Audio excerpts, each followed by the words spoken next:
अगर मैं आपसे कहूँ कि आप हर महीने शॉपिंग करते करते फ्री फ्लाइट्स ले सकते हो या फिर वही पैसा सीधा अपने बैंक अकाउंट में वापस ले सकते हो, तो आप क्या चूज करोगे?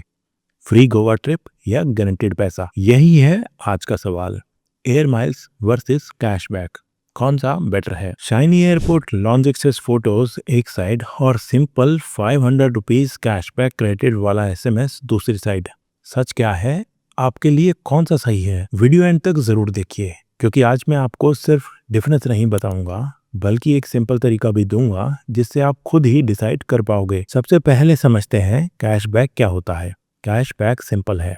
आप 10,000 स्पेंड करते हो और अगर क्रेडिट कार्ड 5% कैशबैक देता है तो 500 सीधा आपके स्टेटमेंट में एडजस्ट हो जाते हैं या बैंक अकाउंट में आ जाते हैं। नो ड्रामा, नो प्लानिंग, सीधा कैशबैक। अब बात करते हैं एयर माइल्स की। एयर माइल्स का कॉन्सेप्ट थोड़ा अलग है। आप स्पेंड करते हो, पॉइंट्स या माइल्स अर्न करते हो और उन्हें फ्लाइट्स या अपग्रेड्स के लिए रिडीम करते हो। जैसे कि इंडिया में कुछ पॉपुलर प्रोग्राम्स हैं जैसे इंटर माइल्स या एयरलाइंस का खुद का प्रोग्राम जैसे एयर इंडिया फ्लाइंग रिटर्न्स। सुनने में एक्साइटिंग लगता है, airport launch, boarding pass, window seat, Instagram story, लेकिन सीन जैसा दिखता है वैसा होता नहीं है और यहीं से गेम इंटरेस्टिंग होता है। अब कंपैरिजन करते हैं एयर माइल्स और कैशबैक के बीच में। 4 सिंपल पॉइंट्स पर दोनों के बीच में कंपैरिजन करेंगे। सबसे पहला डिफरेंस है सिंप्लिसिटी का। Cashback is king of simplicity. आपको कैलकुलेशन नहीं करनी, जो दिखता है वही मिलता है। एयर माइल्स में वैल्यू डायनेमिक होती है।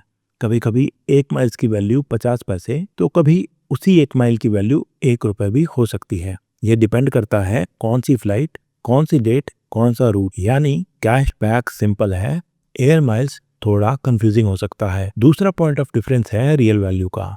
जानते हैं रियल वैल्यू किस में मिलती है? मान लीजिए आप साल भर में 5 लाख स्पेंड करते हो।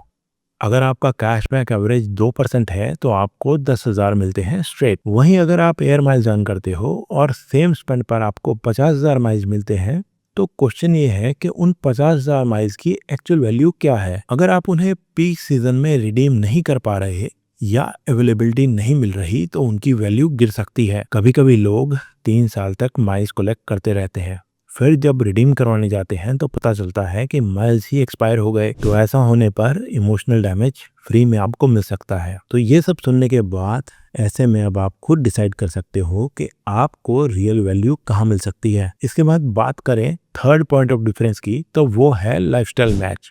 यहाँ सबसे बड़ा ट्विस्ट है। अगर आप फ्रीक्वेंट ट्रेवलर हो, हर 2-3 महीने में फ्लाइट लेते हो, कॉर्पोरेट जॉब है, ट्रैवल आपकी लाइफ का पार्ट है, तो एयर माइल्स आपके काफी काम का हो सकता है। फ्री बिजनेस क्लास अपग्रेड का फील अलग ही लेवल का होता है। लेकिन अगर आप साल में एक ही बार ट्रैवल करते हो, मोस्टली ट्रेन या कार यूज करते हो, तो शायद माइल्स आपके लिए बेकार की चीज है। कैशबैक बोरिंग लग सकता है पर प्रैक्टिकल बेनिफिट वो ही है। अब बात करते हैं फोर्थ पॉइंट ऑफ डिफरेंस की, जो है हिडन साइकोलॉजी। एयर माइल्स थोड़ा गेम जैसा फील देता है। आपको लगता है बस थोड़े और पॉइंट्स फिर फ्री टिकट। इस चेज में कभी कभी लोग अननेसेसरी स्पेंड कर देते हैं सिर्फ माइलस्टोन कंप्लीट करने के लिए। कैशबैक में ये टेम्पटेशन कम होता है। जो स्पेंड करना है करो, रिवॉर्ड्स अपने आप आ जाएंगे। अब एक रियल लाइफ एग्जांपल से समझते हैं। 2 दोस्त हैं, दोनों का yearly card spend almost same है, 4 लाख रुपए। एक फ्रेंड ने कैशबैक क्रेडिट कार्ड लिया हुआ है, एवरेज 2.5% रिटर्न मिल रहा है। उसको अराउंड 10,000 रुपए साल का बेनिफिट मिल रहा है। उसने उन पैसों से अपना इलेक्ट्रिसिटी बिल कवर किया। बिल्कुल सिंपल। वहीं दूसरे फ्रेंड के पास एयर माइल्स क्रेडिट कार्ड है।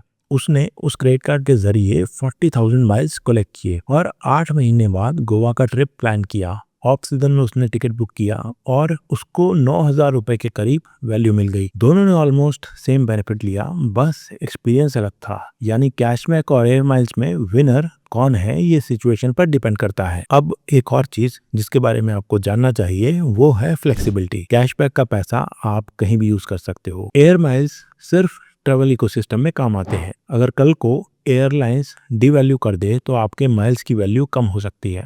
ये रिस्क कैशबैक में नहीं होता। अब मैं आपको एक सिंपल चीज बताता हूँ जिसकी मदद से आप खुद ही आसानी से डिसाइड कर पाओगे कि कौन सा क्रेडिट कार्ड लेना है। अगर आप साल में 3 या ज्यादा फ्लाइट्स लेते हो, डेट्स फ्लेक्सिबल है और रिडम्पशन प्रोसेस समझने का पेशेंस है, तो एयर माइल्स ट्राई करो। वहीं अगर आपको सिंप्लिसिटी पसंद है, गारंटेड रिटर्न्स चाहिए और ट्रेवल फ्रीक्वेंट नहीं करते तो कैशबैक वाला क्रेडिट कार्ड चूज करो। एक और ब्रो टिप, कभी कभी बेस्ट स्ट्रेटजी हाइब्रिड होती है।